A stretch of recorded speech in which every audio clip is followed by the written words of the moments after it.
Hindi ako makapaniwala sa sinabi nila. Buong akala ko ay si Coco ang Dila Merced. "Sino ba ang tinutukoy mo, Ateng?" tanong ni Craig sa akin. Tulala kasi ako nang malaman ko iyon. Si Hector ang Dila Merced, hindi si Coco. Pero Dila Merced din naman siguro si Coco. Sinuot niya yung jersey na Dila Merced. At isa pa, sinusundo siya ng jeep commander ng mga Dila Merced. Parang pornstar lang. Tumatawang utas ni Craig kay Titi. "Hector!" Nagtawanan ang dalawa. Napangiwi ako sa panunuya nila. Hindi ko na binanggit na nagkamali ako, ni hindi ako nagtanong kung Dila Merced din ba si Coco. Ngayon, paano na ang plano? Nasimulan ko na ang pagpapahiwatig kay Coco. Si Hector pala ang dapat. Napahiga ako sa kama habang iniisip ang nangyari kanina. Simula sa pagliligtas niya sa akin hanggang sa nangkiliti niya ako. Uminit ang pisngi ko. Sinabi ko pa sa kanyang trabahador siya sa rancho, ni hindi niya man lang sinabi sa aking tagapagmana siya nun. "Chiska, hapunan na!" tawag ni Papa. Bumangon ako agad at nagpunta sa hapagkainan. Hanggang ngayon ay hindi pa rin mag-sink in sa akin na si Hector ang Dila Merced at hindi si Coco. "Kamusta ang eskwela, Chiska?" tanong ni Mama. "Okay lang." Nagsimula akong kumain.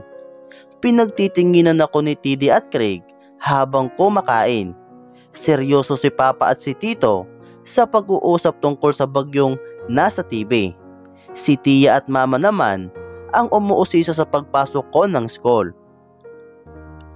"May mga naging kaibigan ka ba?" tanong ni Mama. Meron din naman." Nagpatuloy ako sa pagkain. "Sino?" "Nako, dapat pinakilala kita doon sa anak ng mga Fajardo. Si Kate." sabi ni Tia. Natigilan ako. "Si Kate? Yung matangkad, itsutsera at mapapil na kaibigan ni Hector? Nako, salamat na lang." Okay lang po. Kilala ko rin po siya. Silang mga kaibigan ni Coco." Nagkatinginan si Mama at Tia. "Coco Marasigan? Kobe Marasigan?" tanong ni Tia. "Marasigan po ang apelyido ni Coco?" Tumango siya. "Oo, anak yan ng ranchero ng mga Dila Merced, di ba?" tanong ni Tia kay Tio. Tumango si Tio at nagpatuloy sa pakikipag-usap kay Papa. Napapikit ako. What a wrong idea. Bakit hindi ko iyon naisip? Bakit agad ako nag-conclude na si Coco ay isang Dila Merced dahil sa kanyang jersey? At isa pa, bakit siya nakasakay sa jeep commander ni na Hector? "Okay ka lang ba, Chiska?" tanong ni Tia. Dumilat ako at uminom ng tubig. "Okay lang po."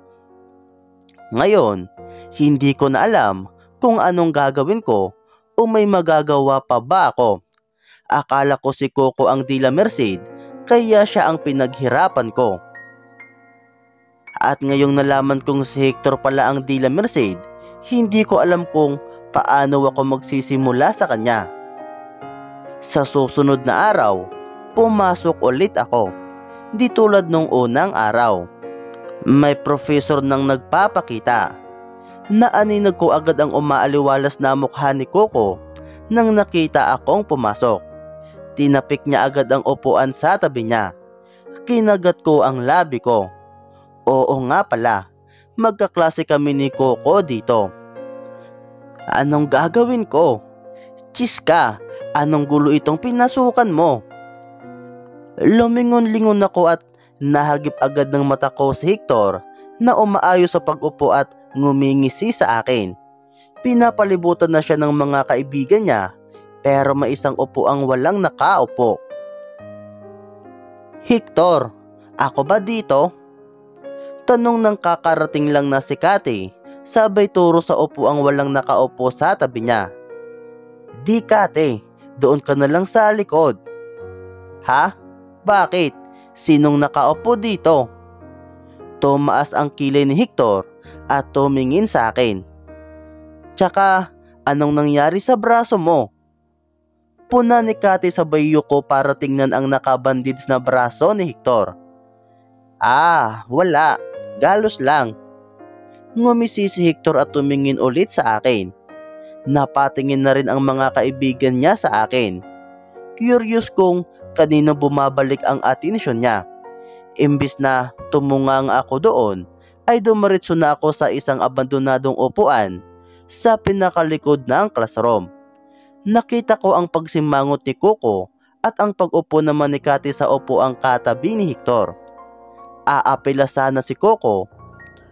Umamba siyang tumayo para puntahan ako, kaya lang dumating ng bigla ang isang matanda at istriktong profesor.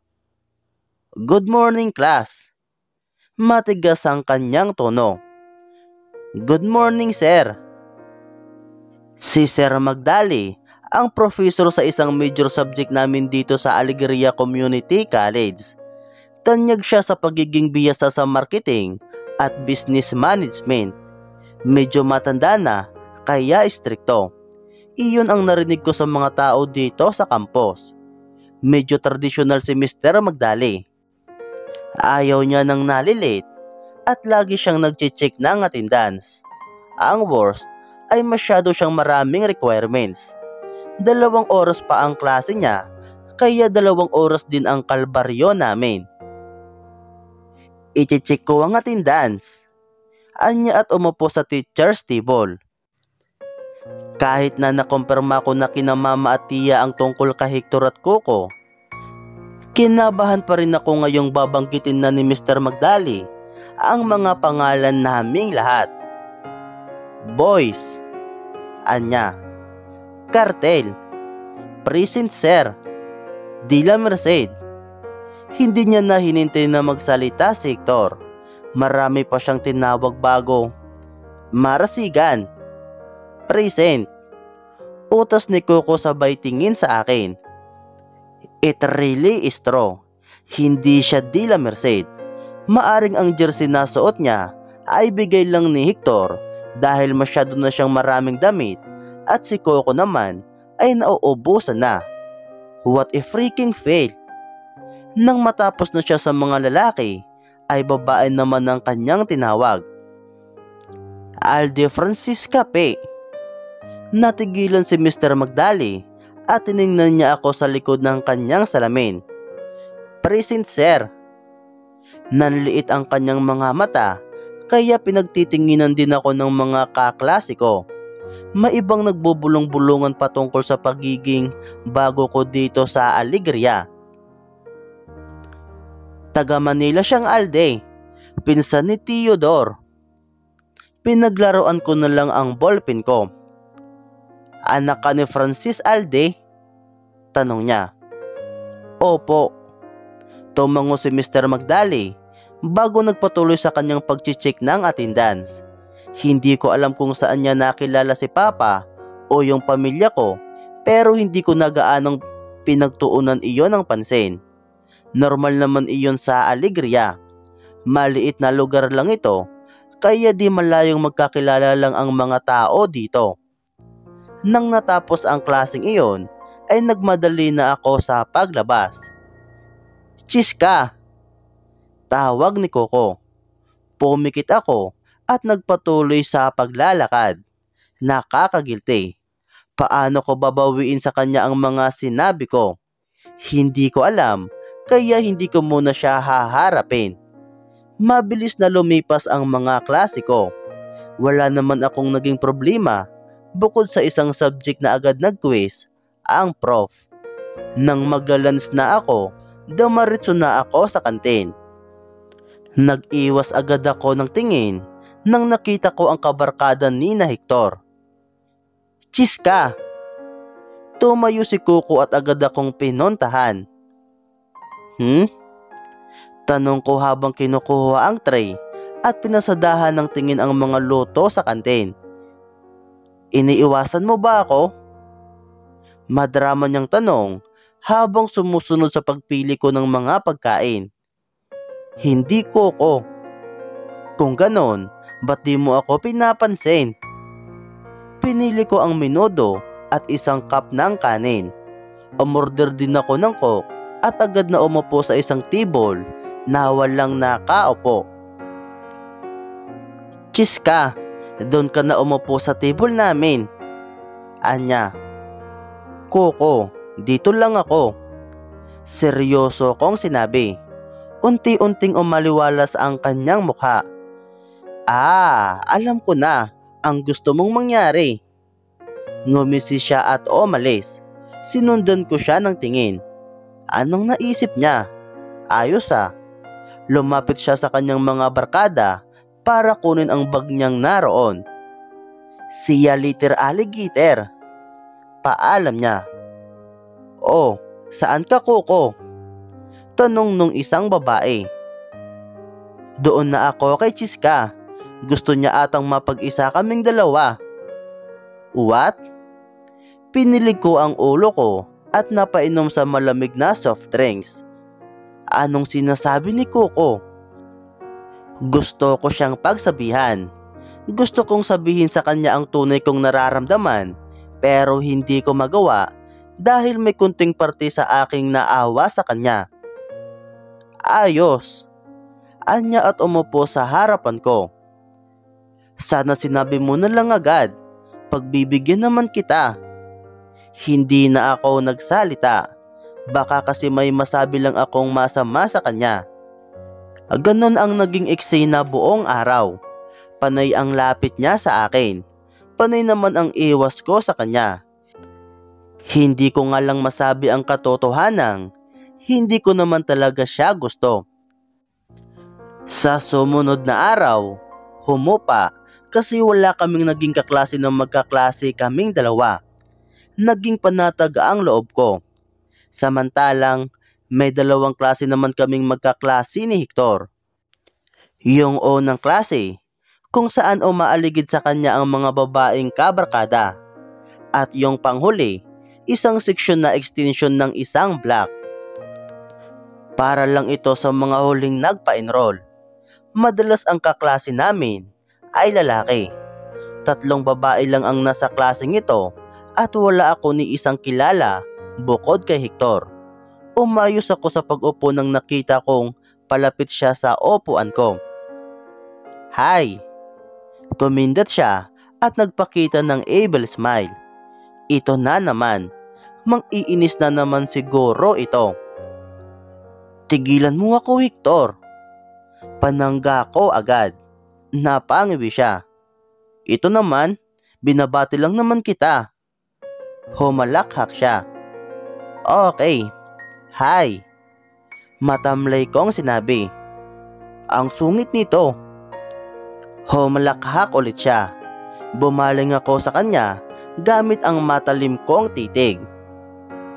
Ano bang ikinatutuwa mo? Bakit lagi kang tumatawa o ngumingisi? Bakit? Anong gusto mo? Umiyak ako pag nakikita ka? Tumaas ang kilay niya. Umirap ako. Pilosopo mo. Tumawa ulit siya. Nakakairita. Anong tinatawa-tawa mo? May dumi ba ako sa mukha? Kung meron, kanina ko pa inalis. Ngumisi siya. Tumigil ka nga. Ngumuso ako. Magsasalita pa sana siya, pero dumating ang prof namin. Medyo mabait at maganda ang babaeng prof namin. Bata pa siya at mukhang dalaga pa. Kaya naman panay ang sipol ng mga lalaki kong classmate. Pero si Hector, imbis na makisali sa mga lalaki, ay walang ginawa kundi inisin ako. Kumusta na kayo ni Coco? May bahid na panunuya sa kanyang tono. Wala. Sagot ko. Kwento niya sa akin Nagiging malamig na raw ang turing mo sa kanya. Feeling niya lang yon. Tsaka, ba't ka ba nangingialam sa aming dalawa? Umirap ako. Humalakhak na naman siya. Alam mo bang nagugustuhan ko ang pagtataray mo?